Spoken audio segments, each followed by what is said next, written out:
ಪಾಕಿಸ್ತಾನಕ್ಕೆ ಭಾರತ ದೊಡ್ಡ ಪೆಟ್ಟನ್ನು ಕೊಟ್ಟಿದೆ. ಉಗ್ರರ ನೆಲೆಗಳನ್ನು ಧ್ವಂಸ ಮಾಡಿದೆ. ಅವರ ಮದರಸಾಗಳನ್ನು, ಉಗ್ರರ ನರ್ಸರಿಯನ್ನು, ಕೆಲವು ಮಸೀದಿಗಳಲ್ಲಿ ಅಡಗಿದ್ದಂಥ ಉಗ್ರರ ಮೇಲೆ ಭಾರತ ಇಲ್ಲಿಂದಲೇ ದಾಳಿ ನಡೆಸಿ ಅನೇಕ ಉಗ್ರರನ್ನು ಕೊಂದು ಹಾಕಿದೆ ಅಂತ ಭಾರತ ಹೇಳ್ತು. ಇದಾದ ಮೇಲೆ ಇಲ್ಲಿರ್ತಕ್ಕಂಥ ಪ್ರಶ್ನೆ ಏನು ಅಂತ ಹೇಳಿದ್ರೆ, ಇದೇ ಉಗ್ರಗಾಮಿಗಳ ಮನೆಗೆ ಹುಡುಕೊಂಡು ಹೋಗಿ ಕೋಟಿಗಟ್ಟಲೆ ಹಣವನ್ನು ಅವರ ಮನೆಯವರಿಗೆ ಪರಿಹಾರದ ರೂಪದಲ್ಲಿ ಸುರಿತಾ ಇದೆಯಲ್ಲ ಪಾಕಿಸ್ತಾನ, ಇದಕ್ಕೇನು ಹೇಳಬೇಕು ಅಂತ ಪ್ರಶ್ನೆ ನಮ್ಮದು. ಸತ್ತಿರೋದು ಉಗ್ರರೇ ಹೌದು, ಉಗ್ರರೇ ಸತ್ತಿರೋದು ಹೌದು. ಸತ್ತಿದ್ದ ಮೇಲೆ ಅಂತಹ ಉಗ್ರರ ಮನೆಗಳಿಗೆ ಹೋಗಿ ಒಂದು ಸರ್ಕಾರ, ಅಂದರೆ ಇದು ಸರ್ಕಾರಿ ಪ್ರಾಯೋಜಿತ ಭಯೋತ್ಪಾದನೆ ಅಂತ ಹೇಳಿ ಇನ್ನೂ ಬೇರೆ ರೀತಿಯಲ್ಲಿ ಹೇಳ್ತಕ್ಕಂಥ ಅವಶ್ಯಕತೆಯೇ ಇಲ್ಲ. ಇವತ್ತು ಪಾಕಿಸ್ತಾನದ ದೃಶ್ಯ ನೋಡಿಬಿಟ್ರೆ ಸಾಕಾಗುತ್ತೆ ನಿಮಗೆ. ಉಗ್ರಗಾಮಿಗಳ ಮನೆಗೆ ಹೋಗೋದು, ಒಬ್ಬ ಮಸೂದ್ ಅಜರ್ ಮನೆಯವರಿಗೆ 14 ಕೋಟಿ ಪರಿಹಾರವನ್ನು ಕೊಟ್ಟಿರೋದು ಪಾಕಿಸ್ತಾನದ ಸರ್ಕಾರ. ತಿನ್ನಗತಿ ಇಲ್ಲ ರೀ ಮೊನ್ನೆವರೆಗೂ ಅವ್ರಿಗೆ. IMF ಯುದ್ಧದ ನೆಪ ಬೇರೆ ಸಿಗ್ತಲ್ಲ ಅವ್ರಿಗೆ, ಯುದ್ಧ ಆಗ್ತಾ ಇದೆ, ಯುದ್ಧ ಆಗಿಬಿಡುತ್ತೆ, ನಮ್ಮಲ್ಲಿ ದಾಳಿ ಮಾಡ್ತಾ ಇದೆ ಭಾರತ ಅಂಥೇಳಿ ಪಾಕಿಸ್ತಾನ ಅಂತು IMF ಮುಂದೆ ಹೋಗ್ಬಿಟ್ಟು. IMF ಏನು ಮಾಡ್ತು, ಅಮೇರಿಕಾದ ಮಾತಿಗೆ ಒಪ್ಕೊಂಡು IMF ಕೊಡ್ತಾ ಅಥವಾ ಭಾರತದ ಮಾತಿಗೆ ಕೇರ್ ಮಾಡಲಿಲ್ವಾ ನನಗೆ ಗೊತ್ತಿಲ್ಲ.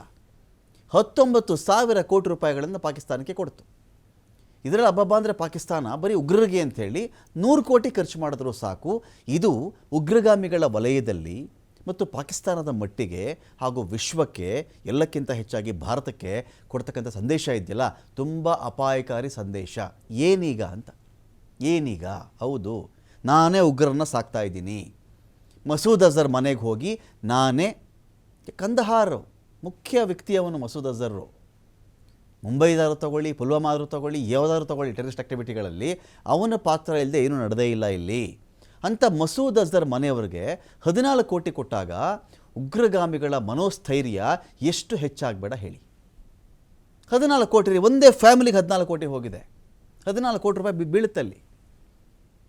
ಇದು ಒಂದು ಭಾಗ. ಎರಡೇನು ಅಂತ ಹೇಳಿದ್ರೆ, ಈಗ ಉಗ್ರ ನೆಲೆಗಳನ್ನು ಭಾರತ ನಾಶ ಮಾಡ್ತಾ ಇದೆ ಅಂತ ಬಂದ ತಕ್ಷಣ ಅನೇಕರು ಈ ಉಗ್ರವಾದ ಸಾಕು ಅಂತ ಅಂದುಕೊಂಡು ಕೂತಿರ್ತಾರೆ ಅಂತ ಅಂದ್ಕೊಳ್ಳೋಣ. ನೆಕ್ಸ್ಟು ಅಪ್ಕಮಿಂಗ್ ಟೆರರಿಸ್ಟ್ಗಳು, ಇನ್ನು ಮುಂದೆ ಬರ್ತಕ್ಕಂಥ ಉದಯೋನ್ಮುಖ ಉಗ್ರಗಾಮಿಗಳು ಇರ್ತಾರಲ್ಲ, ಅಲ್ಲಿ ಉದಯೋನ್ಮುಖ ಉಗ್ರಗಾಮಿಗಳು ಅವ್ರೇನು ಮಾಡ್ತಾರೆ, ಅಯ್ಯೋ ಇದು ಬೇಡಪ್ಪ, ಇದು ಸಾಯಿಸ್ಬಿಡ್ತಾರೆ ಎಲ್ಲರೂ, ನಾನು ಯಾಕೆ ಸುಮ್ಮನೆ ಸಾಯಿಲಿ ಅಂತ ಅಂದುಕೊಂಡಿರಬಹುದು.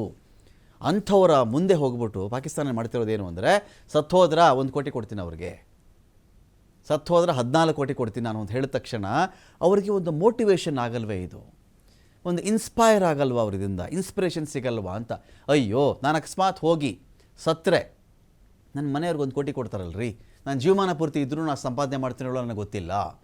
ಅಕಸ್ಮಾತ್ ಹೋಗಿ ಗೆದ್ದು ಬಂದೆ, ಒಳ್ಳೆ ನನಗೆ ಇನಾಮ್ಗಳು ಸಿಗ್ತವೆ, ಬಹುಮಾನ ಸಿಗುತ್ತೆ ನನಗೆ ಅಂಥೇಳಿ ಅಲ್ಲಿನ ಶಿಶು ವಿಹಾರದ ಉಗ್ರಗಾಮಿಗಳು, ಉದಯೋನ್ಮುಖ ಉಗ್ರಗಾಮಿಗಳಿರ್ತಾರಲ್ಲ, ಅವ್ರು ಯಾಕೆ ಥಿಂಕ್ ಮಾಡಬಾರ್ದು? ಇದು ಒಂದು.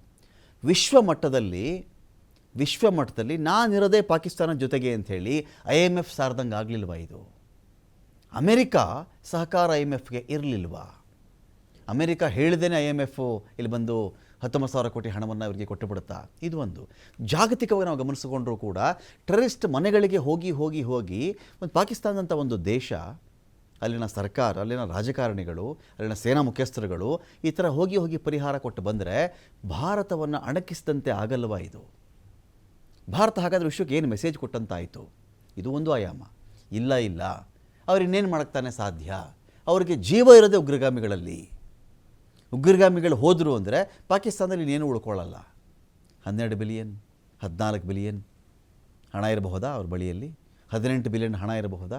ಎಷ್ಟು ಜನಕ್ಕೆ ಆಗಿಬಿಡುತ್ತೆ ಅದು?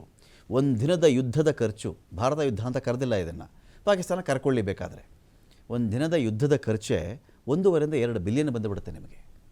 2 ಬಿಲಿಯನ್ವರೆಗೂ ಯುದ್ಧಕ್ಕೆ ನಿಮಗೆ ಖರ್ಚಾಗುತ್ತೆ.